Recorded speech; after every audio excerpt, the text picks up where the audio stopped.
जैसे धर्म की अगर मैं व्याख्या समझने की कोशिश करूं तो जैसे श्रीमद् भगवत गीता में ही मैंने पढ़ा था, जब श्री कृष्ण अर्जुन को समझा रहे थे कि धर्म जो होता है वो व्यक्तिगत होता है, सामाजिक नहीं होता।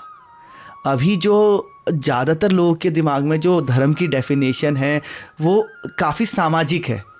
तो एक धर्म की व्याख्या आपकी नज़र में क्या है? धर्म व्यक्तिगत ही होता है। शुरुआत एक व्यक्ति से होती है, क्योंकि समाज क्या है? समाज बनता है व्यक्तियों के समूह से।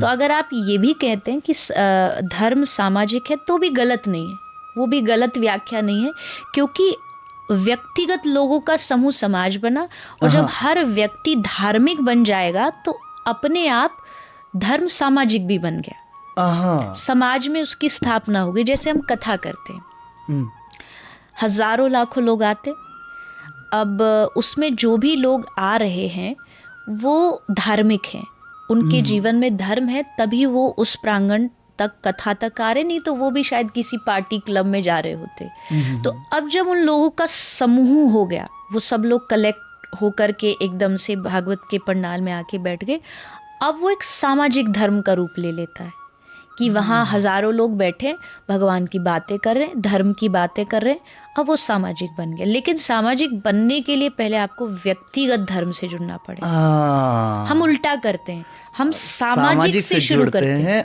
और फिर व्यक्तिगत तक, फिर व्यक्ति। लेकिन हमको व्यक्तिगत से, पर्सनली पहले अपने आप से शुरू करो। अपने आप से आप कैसे धर्म से जुड़ पाओगे? और धर्म, पूजा पाठ, रीति रिवाज, नियम कानून, ये सब एक धर्म का पार्ट है, धर्म नहीं है। पार्ट जरूर है, ऐसा हम इसको नकार नहीं सकते कि ये धर्म का हिस्सा है बस, धर्म ही है ऐसा नहीं है। धर्म ये भी हो सकता है कि कोई आदमी ऐसा भी है कि शायद उसको 1 घंटे पूजा करने का टाइम नहीं है, उसको हर रोज शायद मंदिर जाने का समय नहीं है, लेकिन वो मन से जान चुका है कि मेरा जन्म क्यों हुआ है, मेरा अस्तित्व क्या है, मैं कौन हूँ। पहले धार्मिक बनने के लिए तो आपको सबसे पहले अपना इंट्रोडक्शन पता होना चाहिए। भाई कौन है आप? मैं चित्रलेखा हूँ, नहीं, वो आपकी टेम्परेरी आईडी है। वो नाम तो आपको दिया था जन्म के समय, है, और जन्म के बाद बदल जाएगा। मतलब नेक्स्ट जन्म आते ही जीवन की जो यात्रा है, मैंने कहीं पढ़ा था, बहुत अलग है। आदमी जब जन्म लेता है श्वासें होती हैं पर नाम नहीं होता, और जब मरता है तो नाम होता है पर सांसें नहीं होती। और इस सांस और नाम के बीच की जो यात्रा है वही जीवन है। वाह वाह वाह। उस सांस और मरण की यात्रा को जिसने समझ लिया, उसने अपना परिचय पहचान लिया कि कौन हूँ मैं। और ये आंसर आपको न गूगल दे सकता है, ना कोई इंटरनेट दे सकता है, ये आपको खोजना पड़ता है। ये आपको अपने धार्मिक ग्रंथों को पढ़ना पड़ता है।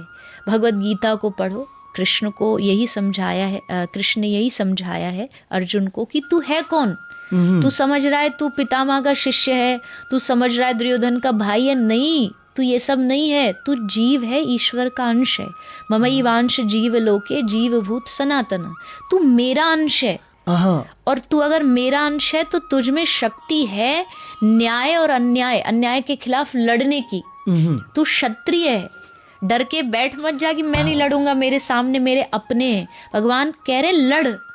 जहां हम ये सोचते हैं कि शायद भगवान तो युद्ध करने के लिए मना करेंगे, अहिंसा की शिक्षा देंगे, पर भगवान यहाँ अर्जुन को कह रहे तू क्षत्रिय है, अपना धर्म क्यों भूल रहा है और डर क्यों रहा है, मैं तेरे साथ हूँ।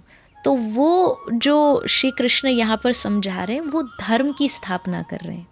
धर्म संस्था के लिए ठाकुर जी आते हैं युग युग में, और समय को बदलने के लिए, धर्म की स्थापना के लिए भगवान अवतार लेते हैं। तो कृष्ण ने वो सिखा दिया। तो ये जो पहचान है कि मैं कौन हूँ, इसको जानिए। ये जानना ही धर्म है। ये जब आप जान लोगे आप धार्मिक बन जाओगे। मुझे आपको कहना नहीं पड़ेगा कि भाई माला लेके भजन करो, आप शुरू कर दोगे। क्यों? क्योंकि आपको पता है मरने के बाद वहां जाना है और वहां जाके हिसाब देना है मुझे। तो अपने आप भजन चालू हो जाएगा, नाम जप चालू हो जाएगा। तो ये जानना मुझे लगता है धर्म को जानना है। बाकी सब चीज़ें धर्म का हिस्सा है। जैसे मैं भी चंदन लगाती हूँ, कंठी पहनती हूँ, या हम पूजा पाठ करते हैं, तो ये सारी चीज़ें धर्म के छोटे छोटे हिस्से हैं। ये हमें थोड़ा मोड़ती है, डाइवर्ट करती है। जैसे क्या खा रहे हो, क्या पहन रहे हो, वो सारे आपके जीवन में इम्पैक्ट होता है। तो इन हिस्सों को निभाते रहो, पर मूल धर्म जानो, मेरा और भगवान का रिश्ता क्या है। इस संबंध को जान लोगे तो आप धार्मिक हो।